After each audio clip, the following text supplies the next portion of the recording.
Existió una civilización que inventó la escritura, las leyes, las ciudades, la burocracia, la rueda, la astronomía, la cerveza, el concepto de tiempo que usas ahora mismo para saber qué hora es, y desapareció tan completamente que durante miles de años nadie supo que había existido. No la destruyó un volcán. No la borró una guerra, desapareció de dentro hacia afuera, como un cuerpo que se devora a sí mismo sin que nadie en la sala lo note. Sus propios descendientes heredaron todo lo que construyeron y borraron su nombre de la historia como si nunca hubiera ocurrido.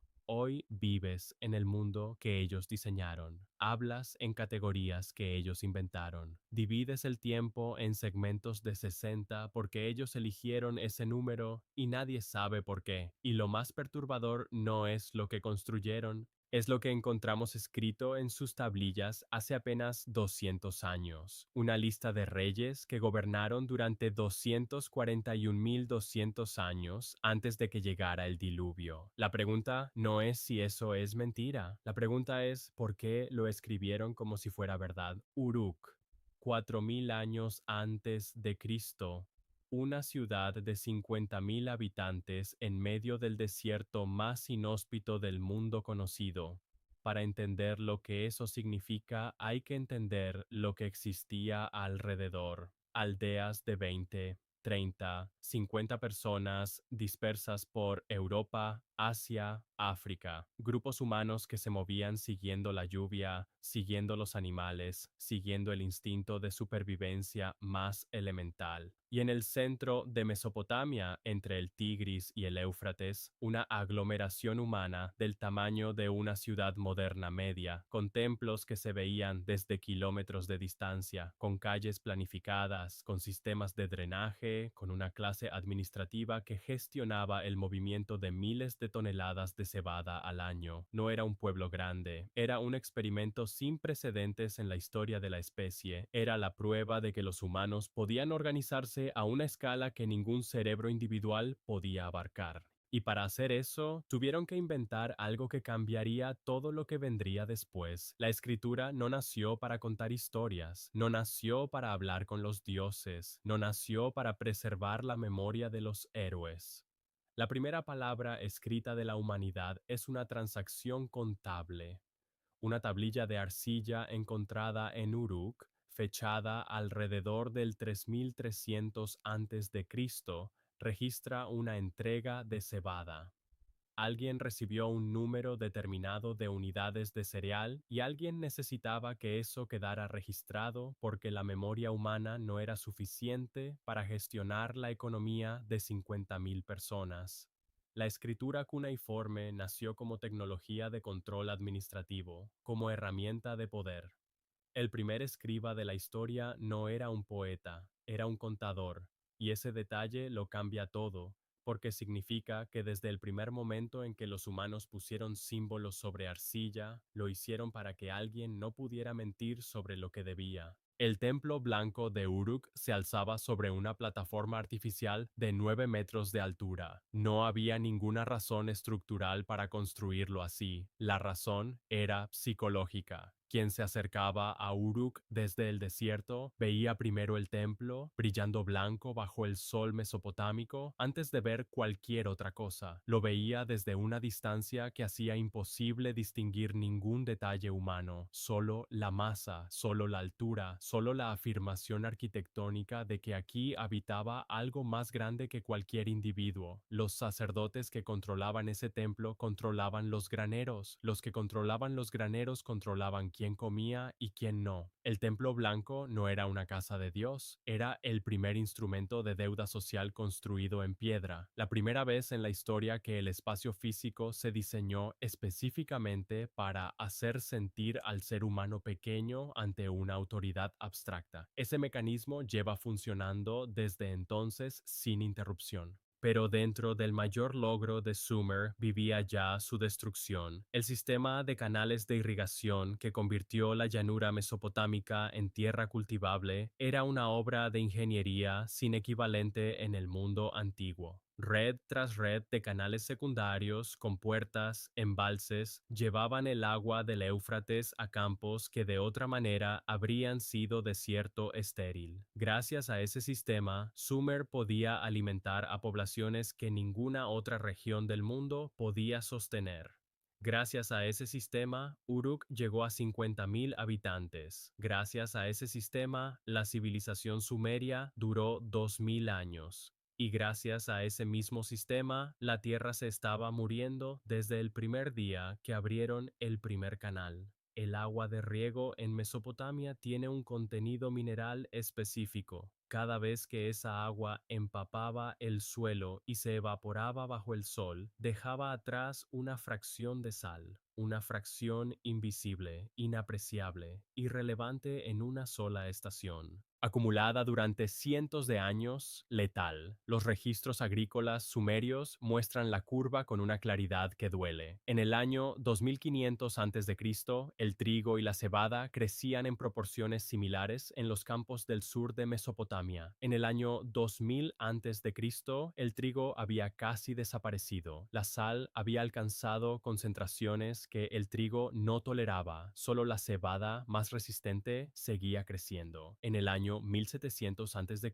las crónicas registran campos que ya no producen nada. Nadie en Sumer podía ver ese proceso completo. Ningún ser humano vive el tiempo suficiente para ver cómo una civilización entera se envenena a sí misma a través de sus propios canales de riego. Lo que cada generación veía era una cosecha ligeramente peor que la anterior. Lo que cada generación sentía era una presión creciente, una escasez inexplicable, una tensión entre ciudades que antes comerciaban y ahora competían por los mismos recursos menguantes. Lo que ninguna generación pudo ver era el patrón completo, el mecanismo completo, la trampa perfecta. Cuanto más irrigaban para compensar la caída en la producción, más sal depositaban, más aceleraban el proceso que intentaban frenar. ¿Qué habrías hecho tú con información incompleta? Una tierra que se muere sin razón aparente y 50.000 bocas que alimentar. Sargón de Akkad no apareció desde fuera. Ese es el detalle que los libros de texto omiten con una consistencia que resulta sospechosa. La narrativa estándar presenta la conquista acadia como una invasión, un pueblo exterior más fuerte, más militarizado, que cayó sobre las ciudades-estado sumerias exhaustas por siglos de guerras internas y las sometió bajo un solo poder centralizado. Esa narrativa es técnicamente correcta en sus hechos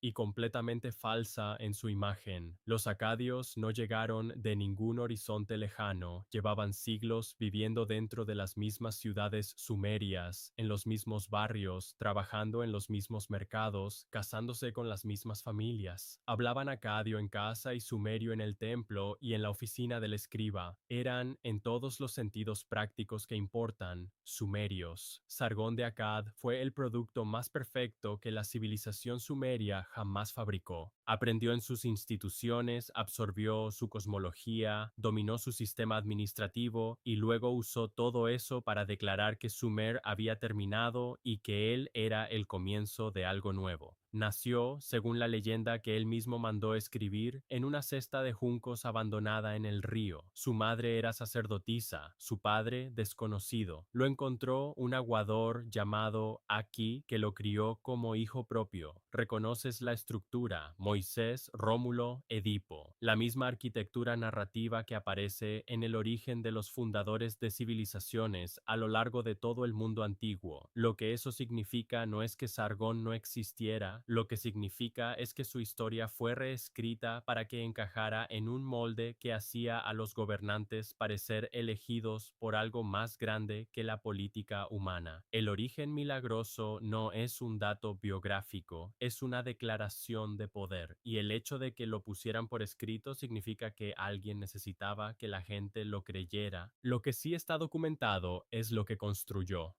El Imperio Acadio fue el primer estado multinacional de la historia, no una ciudad-estado con territorios tributarios, sino un sistema administrativo centralizado que extendió su control desde el Mediterráneo hasta el Golfo Pérsico. Sargón no solo conquistó militarmente, instaló a sus propios hijos como gobernadores en las ciudades sometidas, estandarizó los pesos y medidas en todo el territorio, estableció rutas comerciales protegidas y continuó usando el sumerio como lengua administrativa oficial porque era la única lengua que todos los escribas del territorio conocían. Conquistó Sumer con las herramientas de Sumer. Gobernó Sumer en el idioma de Sumer y declaró que Sumer había muerto. Pero el imperio acadio duró 150 años. Para una civilización que había tardado 2000 años en construirse, 150 años es un parpadeo, y lo que lo destruyó no fue ningún ejército, no fue ninguna rebelión interna, no fue la corrupción ni la decadencia, ni ninguno de los mecanismos habituales del colapso imperial. Lo que destruyó el imperio acadio fue el clima. Existe en el registro geológico una anomalía documentada alrededor del 2200 a.C.,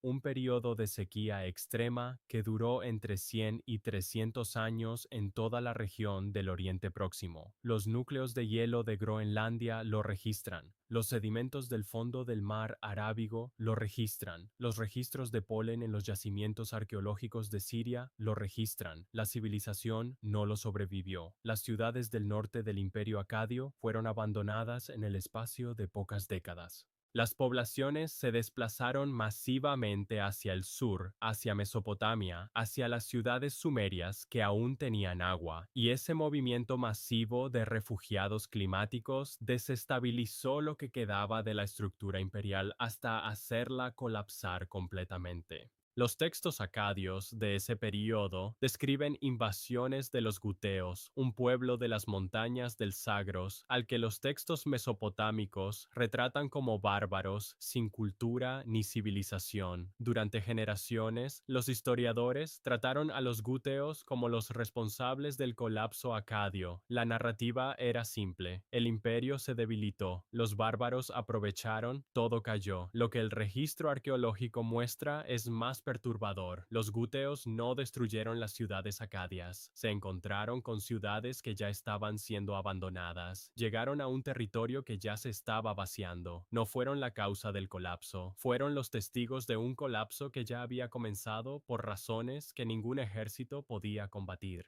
¿Cuántos imperios de la historia que creemos que cayeron por conquista estaban ya muertos antes de que llegara nadie a empujarlos?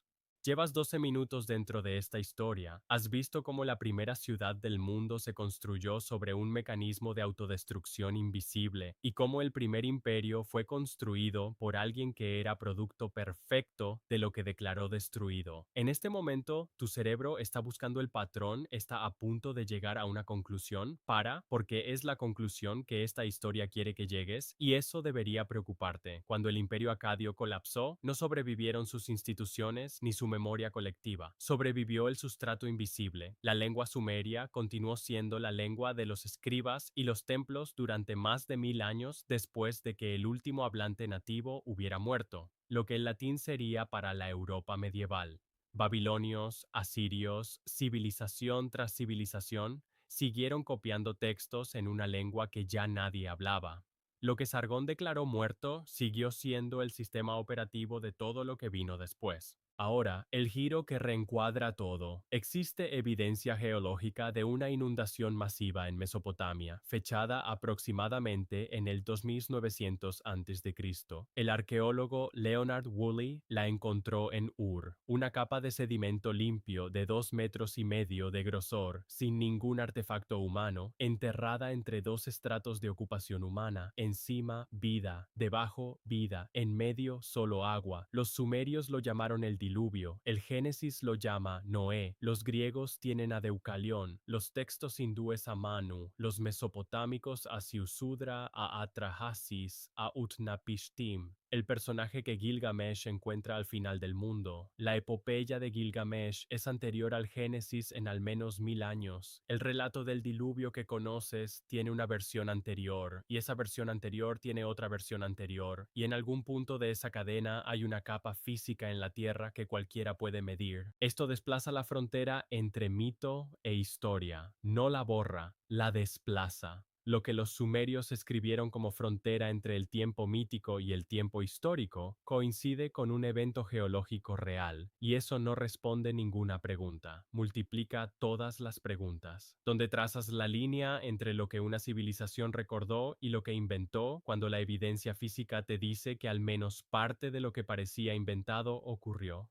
Llevas 12 minutos dentro de esta historia. Has visto cómo la primera ciudad del mundo se construyó sobre un mecanismo de autodestrucción que nadie podía percibir. Has visto cómo el primer imperio de la historia fue construido por alguien que era producto perfecto de lo que declaró destruido. Y en este momento exacto, justo aquí, tu cerebro está haciendo algo que no puedes evitar. Está buscando el patrón, está intentando conectar los puntos. Está a punto de llegar a una conclusión. Para, porque la conclusión a la que estás a punto de llegar es la que esta historia quiere que llegues, y eso debería preocuparte.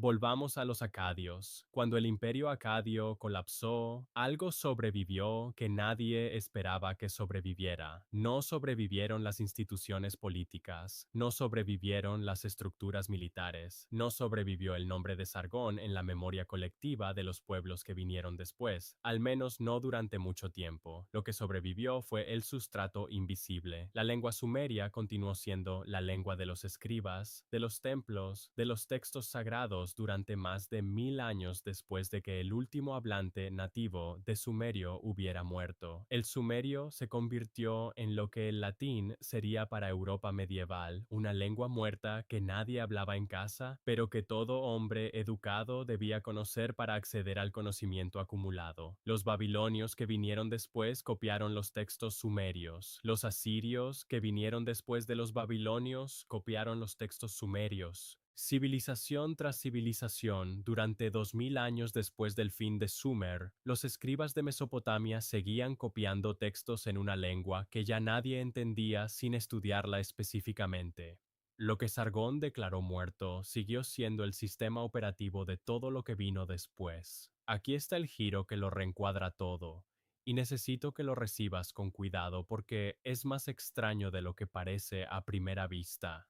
Existe evidencia geológica de una inundación masiva en Mesopotamia, no una inundación ordinaria, una catástrofe hídrica de proporciones que reconfiguró el paisaje de la llanura aluvial mesopotámica. Los geólogos la fechan aproximadamente en el 2900 a.C., con un margen de variación de algunos siglos en cualquier dirección. El arqueólogo Leonard Woolley la encontró en forma de una capa de sedimento limpio, sin ningún artefacto humano, de 2,5 metros de grosor, enterrada entre dos estratos distintos de ocupación humana en la ciudad de Ur, 2,5 metros de limo puro depositado por agua. Encima, vida humana, debajo, vida humana, en medio, solo agua. Los sumerios lo llamaron el diluvio. Lo pusieron en su lista real como el evento que separó un tipo de historia de otro. Antes del diluvio, reyes que gobernaron durante miles de años. Después del diluvio, reyes con reinados que empiezan a parecerse a duraciones humanas. Como si el diluvio fuera el momento en que la historia pasó de ser mitología a ser registro. El Génesis hebreo lo llama Noé.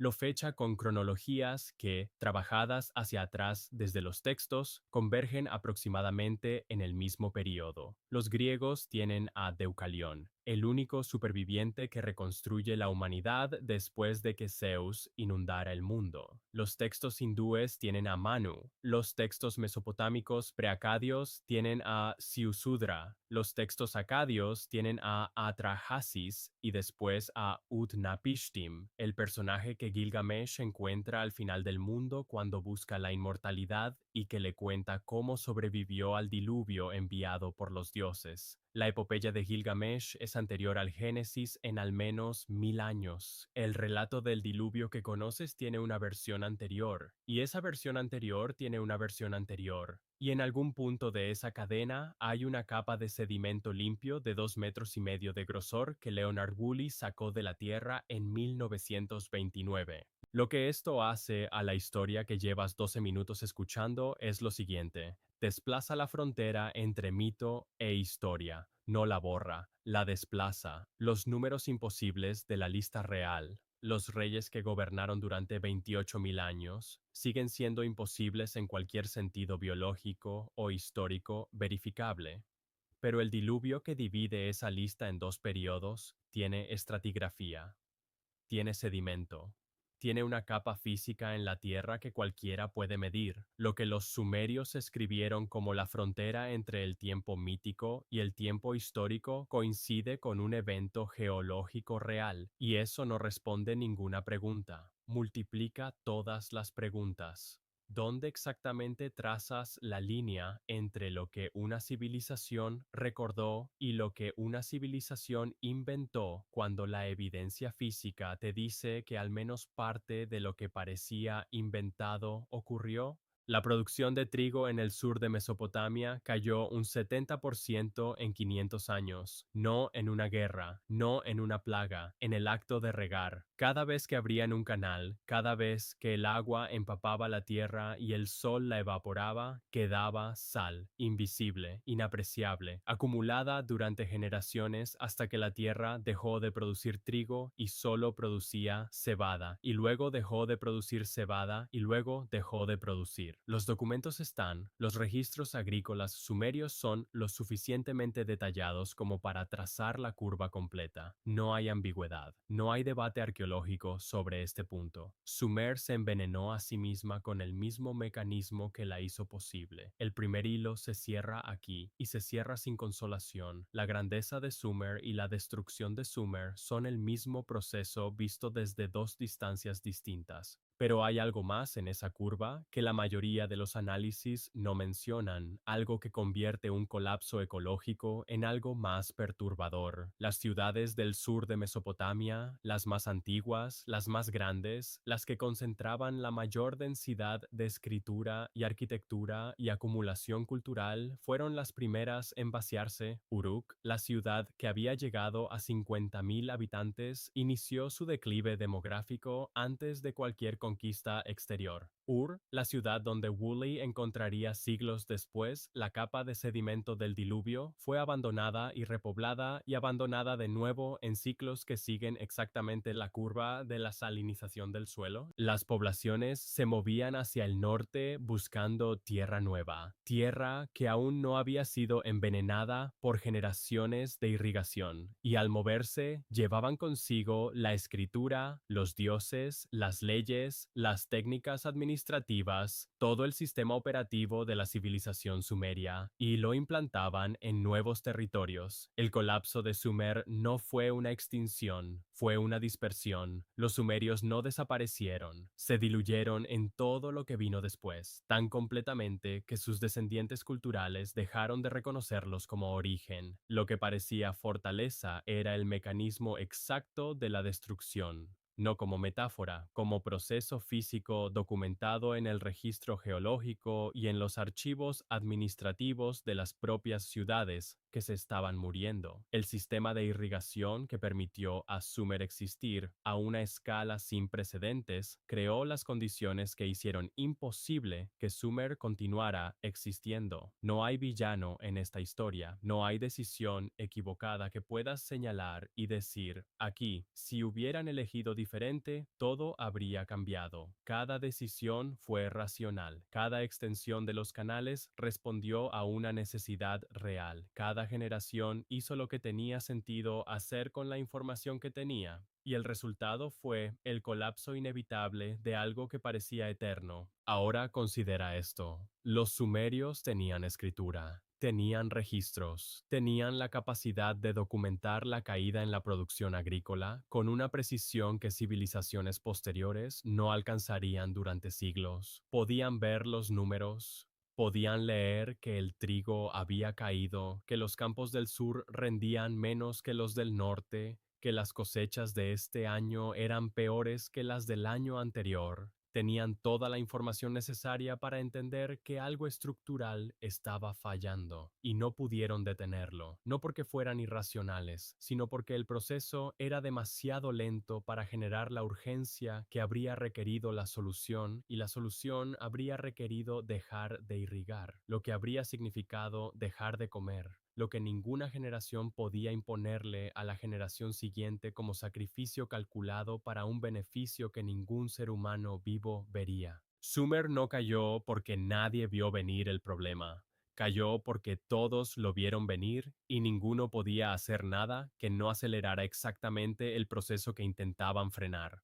La trampa no estaba en la Tierra, estaba en el tiempo, en la distancia insalvable entre la escala a la que ocurría el problema y la escala a la que los humanos podemos percibir, decidir y actuar. Y antes de que ese pensamiento se disuelva cómodamente en el pasado, antes de que lo archives mentalmente como una tragedia antigua y distante, date un segundo para mirarlo desde afuera. Ese mecanismo específico, el problema que ocurre a una escala temporal que excede la capacidad humana de respuesta urgente, no desapareció con Sumer. Hay una pregunta que esta historia evitó formular directamente. ¿De dónde venían los sumerios? No hay respuesta, no es una figura retórica, es el estado actual del conocimiento más riguroso disponible. El sumerio es una lengua completamente aislada, sin familia lingüística conocida. Los lingüistas han buscado durante más de 150 años algún parentesco con cualquier lengua del mundo. No han encontrado nada y apareció en el registro histórico de manera inexplicable. En el periodo Uruk surgen de golpe la escritura cuneiforme, la arquitectura monumental, la estructura estatal, la religión sistematizada, sin la graduación que los arqueólogos esperan cuando una cultura se desarrolla internamente. Hay teorías, pero ninguna tiene evidencia suficiente. El origen de los sumerios es el mayor misterio sin resolver de la arqueología antigua. ¿Creías que estabas viendo la historia de una civilización que colapsó?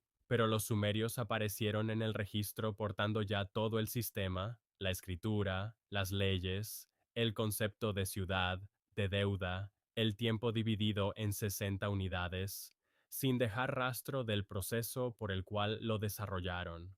No heredaste su nombre ni su memoria, heredaste su arquitectura mental completa, la división del tiempo en 60 minutos, el círculo en 360 grados, el código legal centralizado, la estructura narrativa del héroe que muere y regresa, todo presente en Gilgamesh 2000 años antes que cualquier otra versión conocida. La llamas tuya, pero vino de ningún lugar que podamos señalar en un mapa.